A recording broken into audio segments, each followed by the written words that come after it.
All right, welcome to another episode of Powerhouse Conversations, brought to you by Dream Big Sports, home of the best podcast for athletes looking to leverage technology to power their brand. This is episode 43, and we have a special guest today, NBA champ. Oh, I just call him champ, right? Because he has a lot of accolades, right? So WNBA champ, most recently, NBA champ, G League champ. So he's a winner at every level.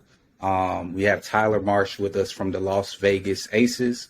It's going to be a great episode. We want to talk about, what it's like to be a coach at all these different levels. We're going to talk about, what it's like to go through all these different changes and relationships, how you build through relationships. So I think it's going to be a great episode to, for you all to learn and understand, what the grind is like, to move up through the ranks and stay down and do the work that it takes. Tyler, how are you doing today? And first off, I want you all to give a big congratulations to Tyler. Just had his first son and first child. So everybody congratulate him in the comments. How you doing today? I'm doing well. I appreciate it. Thanks for having me. And,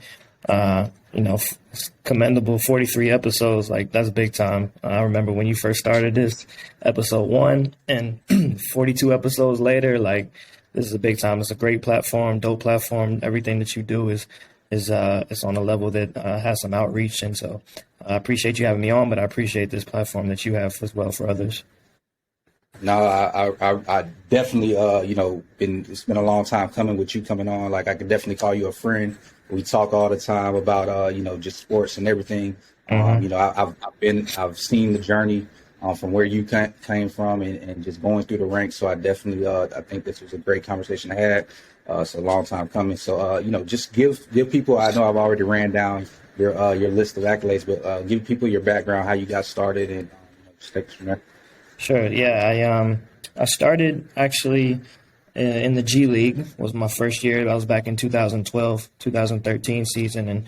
And the way that I kind of got in the door there was I got invited to a workout, to watch the workout at the Houston Rockets facility. And I applied to a bunch of different internships with the Rockets going into that summer and hadn't really heard back from anything. And so when I went to the workout, I kind of just asked around about the position I applied for and if they filled it, and they said that they had, but that they may have something with their G League team available.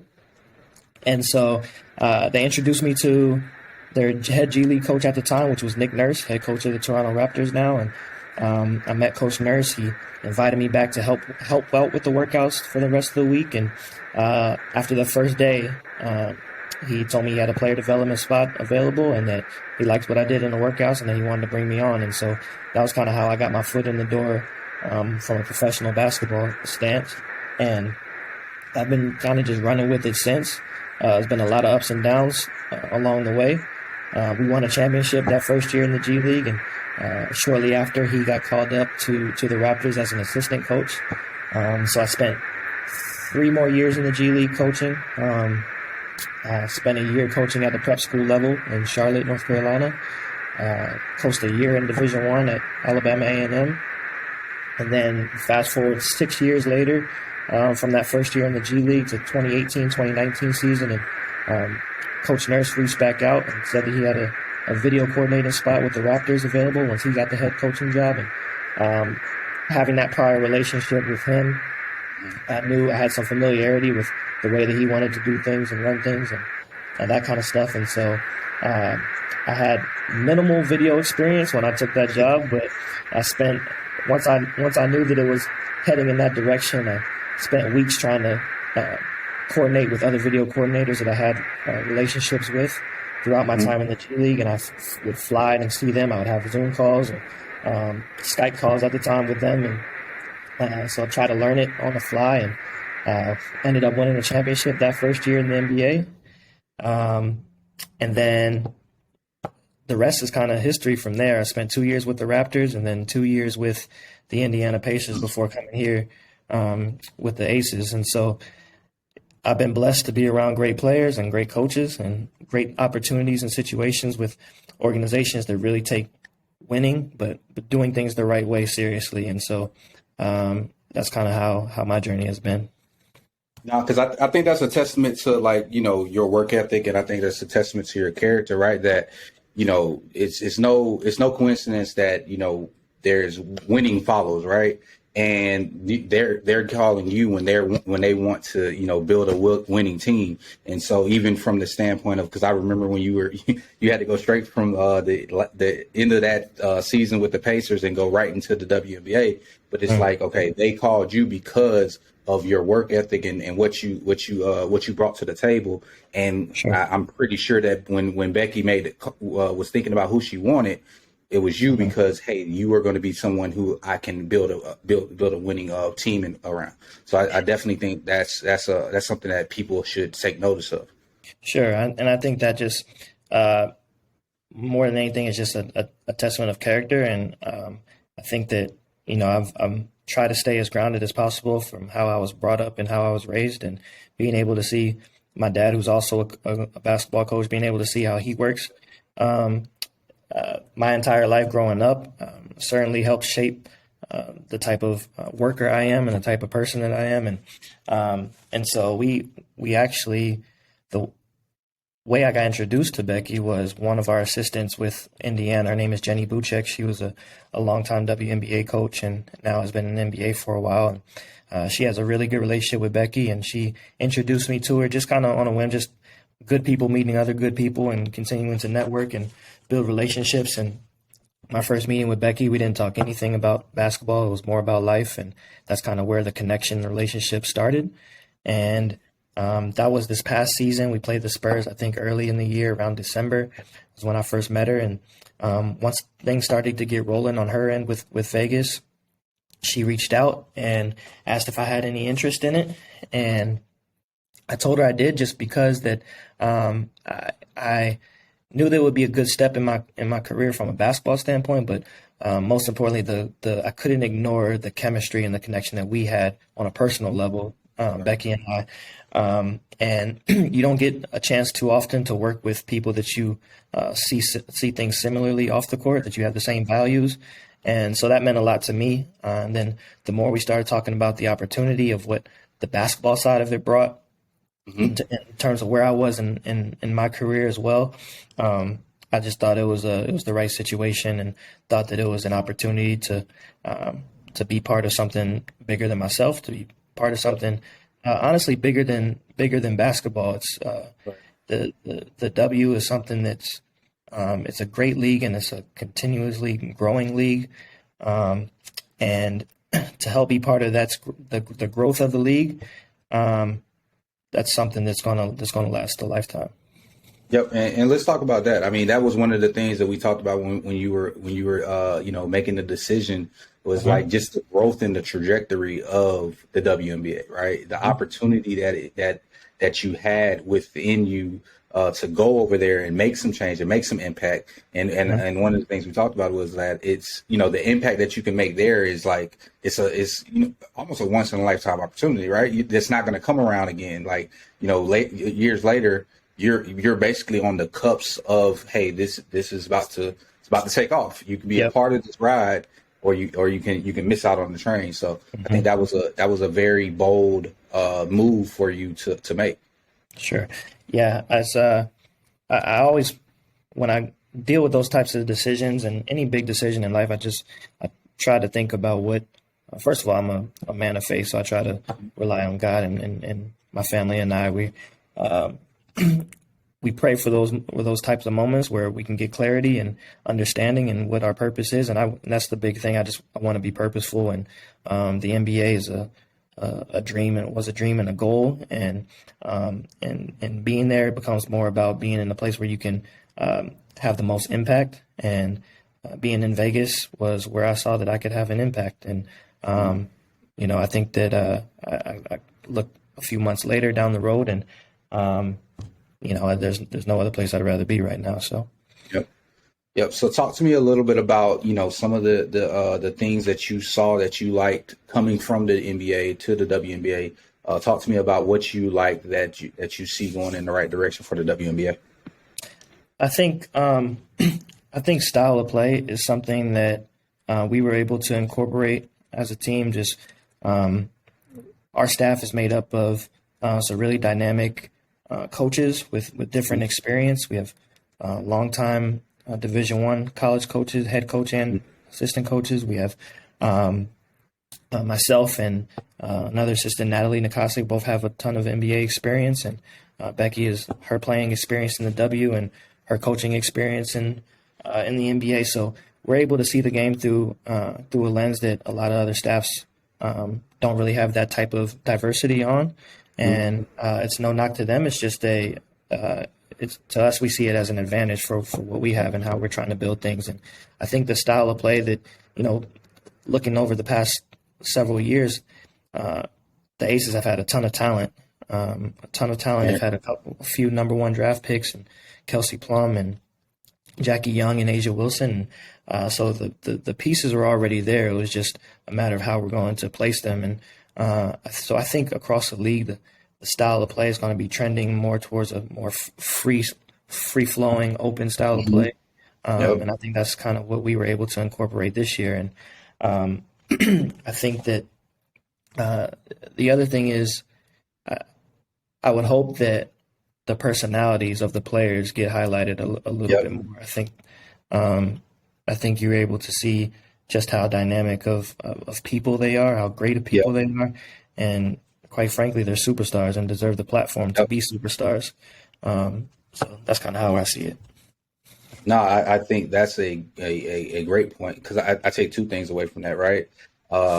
I think when you talk about the ability to watch the game, I think that's where that's where the WNBA is going to get the eyes and the attention, is because when you allow, because you have great basketball, right? But then also when you allow those players to shine and showcase their skill set, I think that's a good opportunity to bring in new viewers. My favorite player right now is Kelsey. I watched her when she was in college, and that's I think when you all are allowing them to play and utilize their skill set, like Kelsey's going to go out there and cook, right? And so and I think that is something that the WNBA, when they are able to see these players just go out there and utilize their skill sets, hey, they can hoop too, like, right? It's not like they may not be able to dunk and quote unquote dunk like the NBA, but it's still like when you're a basketball fan, the hooping is the hooping. Like when you watch Kelsey play, when you watch Jackie play, when you watch the Chelsea play, like if you're a hooper, you understand that. Like you understand that, and then you see Asia with her fundamentals and the way she can score with both hands, like she can do everything, right? Yep. That is a recipe for if you're a basketball head, you can see that, and you're gonna gravitate towards it. So yeah, I think that's.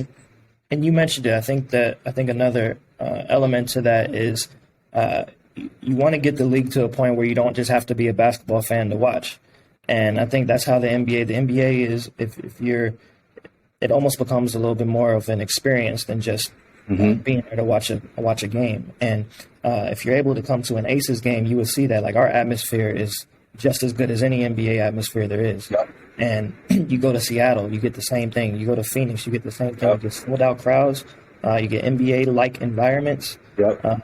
And you get elite basketball. And so I think that the more publicized our game gets, the more eyes on it, and then the more support that we continue to get from those who are outside, from the big names. You see Chris Paul and DeMarcus Cousins and Devin Booker and Trae Young and Kyle Lowry, Ja Morant, all of them are at these games throughout their off season, taking the time out to fly out to these games like that.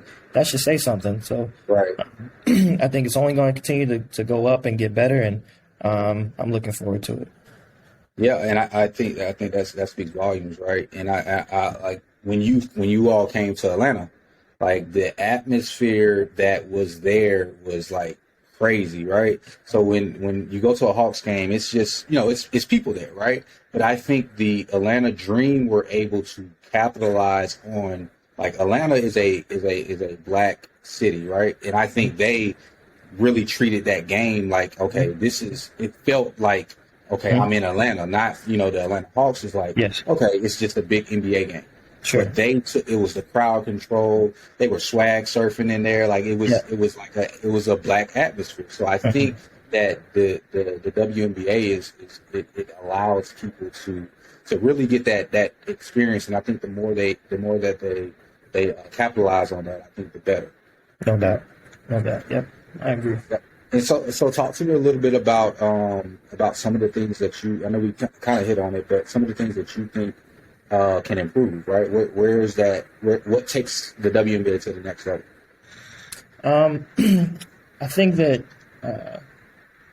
I don't have the exact answer to that, but I think that it starts at continuing to find ways to allow the players to be marketable because they are marketable. Yep. And I just think that finding ways to be able to do that and on a level and on a platform that that a bunch of eyes are able to see it. I think it starts there. I think we have a product that's appealing and that we have players who have name recognition and value in their brand.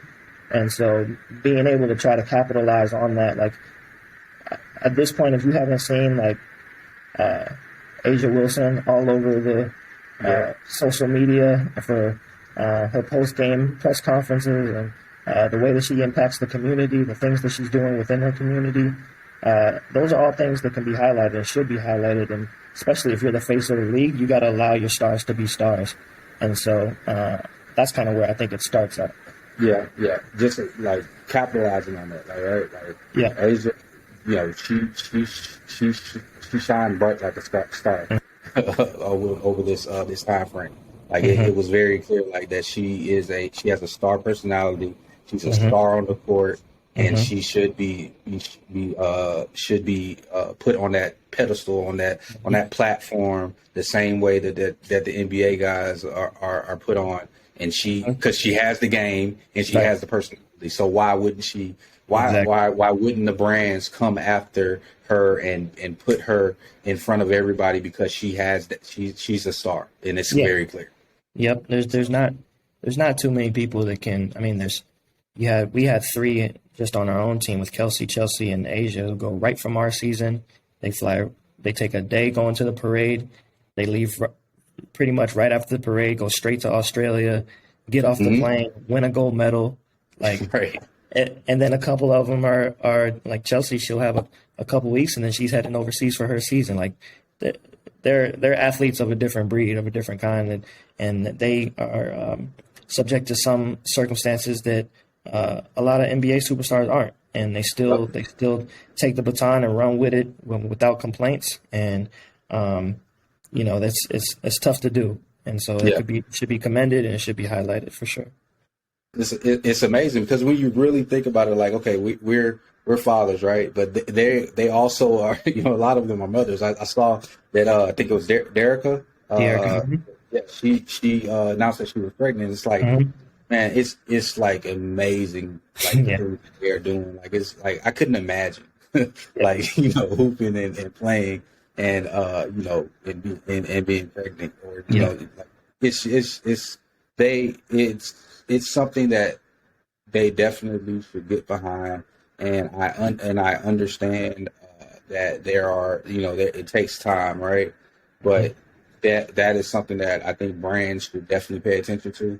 I think that they should definitely get behind. I think one thing I did find interesting, I was at the Revolt Summit this couple past weekends ago, and they actually you mentioned it earlier. The NBA players are doing a great job of supporting. And I think the biggest thing is that more women who aren't NBA people have to support and bring their family out and support. So I think that's something that definitely has to be addressed. Yeah, agreed. So I do want to change paces and go to. I know one of the things that we talked about was you want to build a platform that tells the stories of coaches, right? I know your background. You talked about it earlier. I know I met your dad probably I think before I met you, like and just his work ethic, his attention to detail, him and Coach Davis, like the way they ran their program at UAB, and the way that they put their program together, and the attention to detail. I know that that's something that was instilled in you. So did you always want to be a coach? I didn't. I at first I thought that I was going to be in the front office of an NBA team. I was even open to be in the front office of a Major League Baseball team. The idea of, I'm a huge baseball fan, and the idea of building a team and everything that goes into putting a team together is something that's always appealed to me.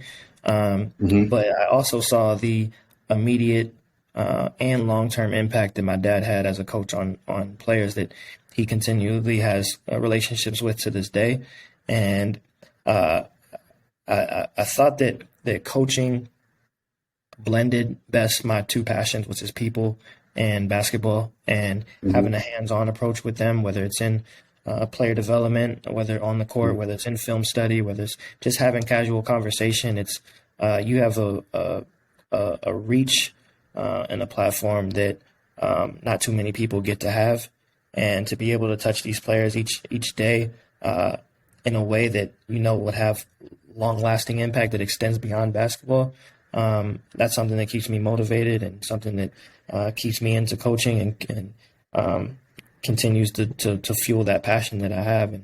And it's no different whether it was at the high school level, the college level, G League, NBA, and now WNBA. It's impact is impact, and you can make that wherever. And that's I think it's something also that the players in turn appreciate. They don't want to just be seen as athletes, especially as the day and age that we're in now. They want to be seen as more than that, and they should be. And so that's what keeps me into coaching, and hopefully what keeps me moving forward. Yep. So let's talk about the platform that you want to build. Like tell me about some of the ideas, and tell me about what do you want to do with this? Yeah, it's basically there's becoming more and more as you see like athletes getting involved in the media space and creating platforms to tell their own stories. I would like to do so the same for coaches. I think there's coaches are great storytellers. They're great teachers, and they have their own experiences that deserve to be heard. And so it's been on my mind for a while to kind of try to create that space and that platform for coaches to tell their own stories in their own kind of way. And so trying to put that into motion, I think it would be enlightening for young coaches, young aspiring coaches, even coaches who are vets in the game. I think that you can always learn from others, and I'm a big believer in not underestimating when and who you can learn something from, and whether it's about basketball or whether it's about life. It's these players that we idolize and coach and teach and admire on TV, they all were grounded by some and shaped by some form of coach, and so to hear those stories, I think would be beneficial. Would be really cool. No, I think it would be extremely beneficial, because, like you just said, like you idolize the player, but there is somebody in their playing career that has meant a big deal to them that they don't get to shine, right? Everybody knows about the Phil Jacksons, the Popoviches, and things of that nature, but it's typically, an assistant coach that has a great relationship, or it's, somebody on the staff that has this great relationship that they typically lean on, and they confide in, and they utilize to get to their level of greatness. So I think telling those stories and being able to shed light and put a spotlight on them when they don't necessarily always get that spotlight is extremely important, and it's extremely important to also, like you just said, to the young coaches that are going to be seeing this and be like, okay, I can do this. I can, I can make an impact, right? Everybody, just because I'm not on the stage, I'm not in the spotlight, I can make an impact. No doubt, and I think that, for just me personally, my three biggest role models in life were all coaches. My dad was a coach. There's a pastor who's one of my mentors, been a mentor since 2015, and he's a retired coach. And my high school coach, he was my best man in my wedding. So I met him when I was 15, and you fast forward 15 years later, he's the best man in my wedding. So that's the kind of long-lasting impact that I referenced earlier. And so I think there's a bunch of great stories to be told and experiences to be shared. And if I can help provide a platform to do so, that's what I want to do.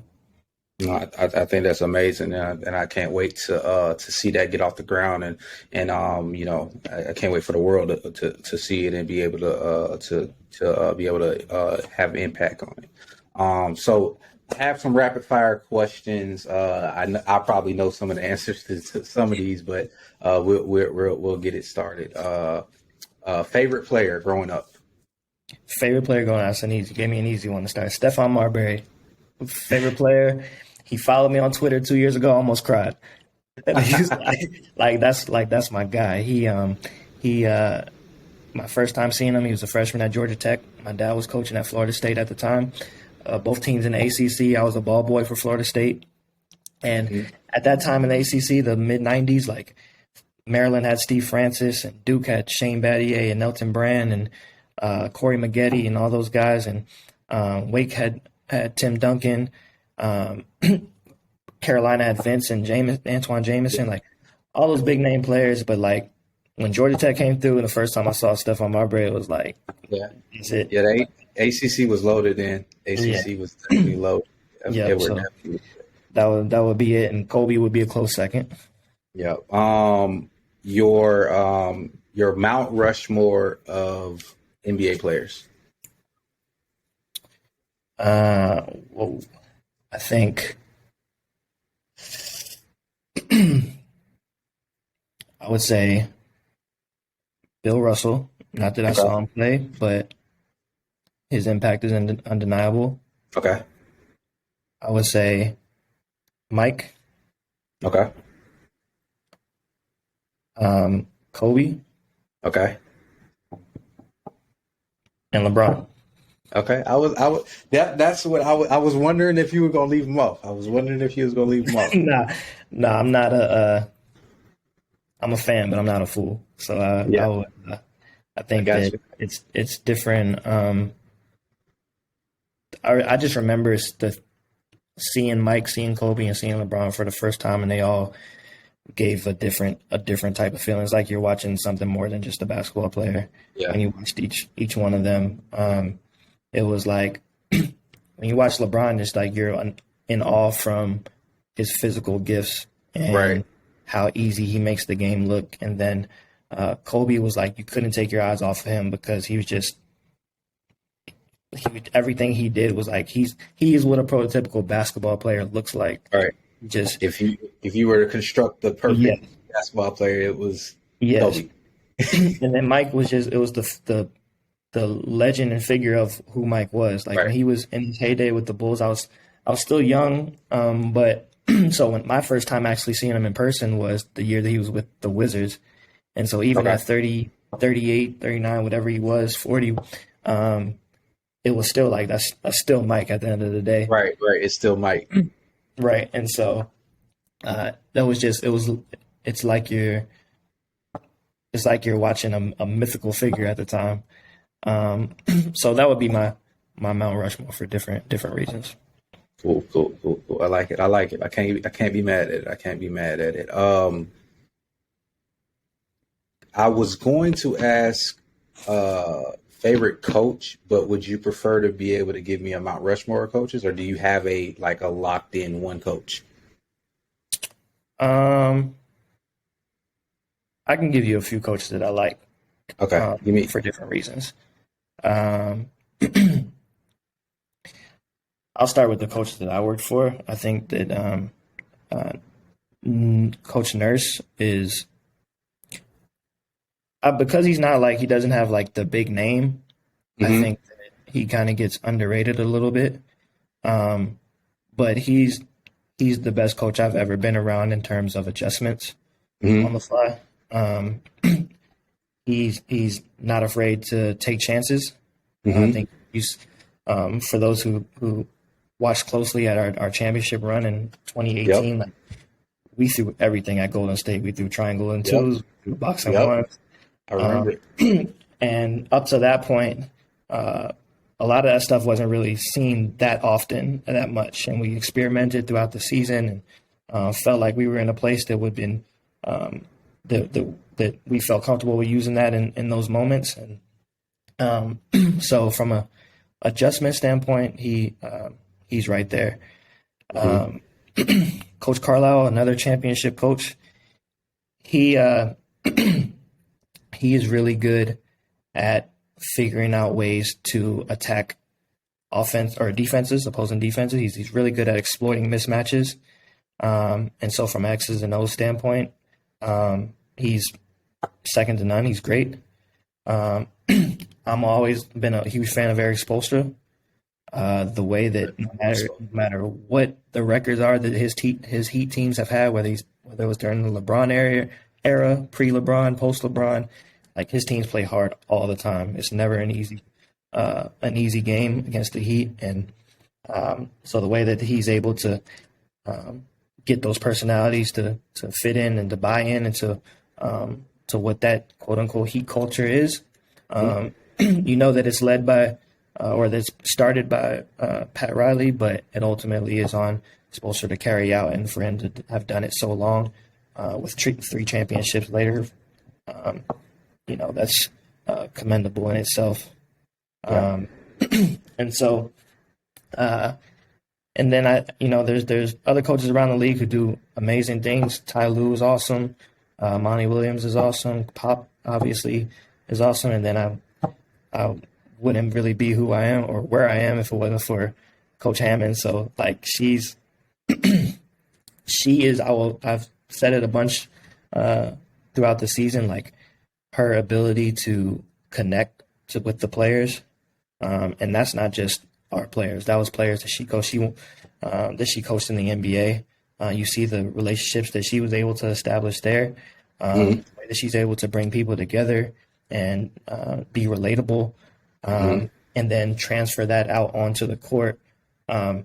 She's at the top of the league in that standpoint at any league. And I think that as a coach, you have to have a great ability to know when to turn up and when to level it out, and she has a great feel for that as well. So that's kind of where it is. No, I love it. And even just to go back to Spo, like I think Spo is like, because even you, like I said, we talk about the season and what our thoughts are on the season. It's like you can never count out Miami. It's like, okay, well, you got these teams, and then it's like, okay, well, you can't count out Miami, but you kind of want to, but it's like they're going to come with it, right? Regardless of who it is. I was just talking about this morning with someone else, but it's like, regardless of how the standings end this year, whoever gets Miami in the first round, I'm concerned. Like I don't like, it's not going to be an easy out. Like regardless of where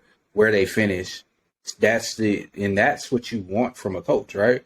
You want that fear, that like that ability to it's like a brand, right? It's like building your personal brand. Like I know a coach team by Spoelstra is going to make me work, and that's what you want as a coach. You want that no matter who's on the floor, that this team is not going to be easy out. Every night that you get on the floor is not going to be something. I would imagine that's the type of fear that you want to strike in opposing players or opposing coaches every time you step on the floor. Yeah, I think so. I think it's it's an environment that's established by the coach, and then it has to be carried out by the players. And Miami does a good job as anyone at identifying those players and getting them to buy in. And a lot of people may question why Udonis Haslem is still in his 20th year on the Heat, and that's why. He's somebody that can continue to enforce that brand and that culture the way that they want it. And opinions may vary, but there's value in that. and Yeah. they have found that value. And so when you have players like D Wade to help start that, and then have it Hmm. being continued by Jimmy Butler and Kyle Lowry, and moving into the future with Bam Adebayo, like Hmm. all those embrace what the Heat are about, Hmm. and are able to push their agenda forward. Yeah, I think that's extremely underrated. Like culture, I think people overlook that.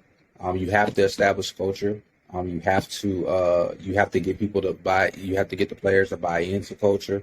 That goes for business as well. Like anytime that you're building something, you're building an organization. Because I mean, these organizations are ran like businesses, and that comes from the top down. And you have to establish that culture, and everybody from the top to the bottom has to understand. Hey, this is what this is about, and this is how we're going to run our organizations. Mm-hmm. So I think that's big. Yep. Let's go to WNBA. You don't have to go top favorite top your top five favorite WNBA players just ever. Like, I think Cynthia Cooper would be one. okay, Dawn Staley would be one. okay, Um,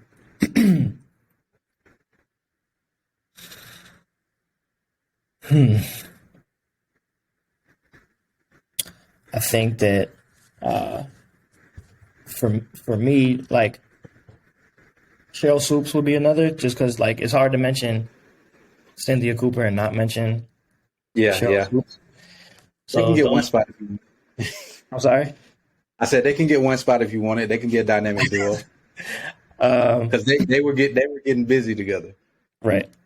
Um, and then I'll be biased and I'll finish out with aces. I'll finish out with Asia, and we'll give Chelsea Gray and Kelsey Plum and Jackie. We'll give them all one. Jackie Young will give them all one spot. Love it. I love it. I love it. I love it. I love it. Nah, but man, bro, I appreciate it. I appreciate you coming on, and we're gonna wrap up. Tell the people what's next. Like you accomplished. You accomplished a lot from a coach's perspective. What's your goals? What's next for Tyler? Yeah, I'm riding the wave right now. I ultimately want to be a head coach. Mm-hmm. If I look 15, 20 at the end of my career, I'd like to transition into the front office at some point. But Mm-hmm. I think I'm on a pretty good path to continue to learn and to grow as a coach, and hopefully get to have a seat in the main chair at one day. And I want to be in a position of leadership. I feel like I have a pretty balanced voice that is able to show compassion but also motivate. And I think that I've been able to take little bits and pieces from some great coaches and feedback from some great players to help form a philosophy that I feel like could be successful down the line. And when that opportunity, if and when the opportunity comes, I think I'll be ready for it. And that's kind of how I see the immediate future. And we'll see what that turns into. But until then, I'm trying to be the best dad I can be. Yep. We'll see where that goes. I'm trying to speak baseball into his life, into the universe for my son. So, so we'll see. My dad joked yesterday when Aaron Judge hit 62, hit a 62nd homer for the record. My dad was joking and texted me. He was like, "Yeah, he's like that record's only going to stand for about 20 years until your son gets to the league, and he'll be able to break that." So speaking that into the universe, so we'll see. That's dope. That's dope. Well, nah, man, I appreciate it. Everybody make sure you all, go on YouTube, go on Spotify, make sure you like, comment, subscribe, Dream Big Sports, and make sure you all go follow Tyler on all the social media platforms. We're definitely trying to make sure that he ramps up his personal brand, make sure he gets out there, because he's definitely going to be a head coach and in the front office one day. we're going to speak that into existence because I know the talent that he is. I know the ability that he has. So we're definitely we're speaking that into existence. And thank you again for coming on. No, I appreciate you. And again, thanks for this platform. You're doing great things with it. Can't wait to see where else you take it. And looking forward to the next time. All right. See y'all next week.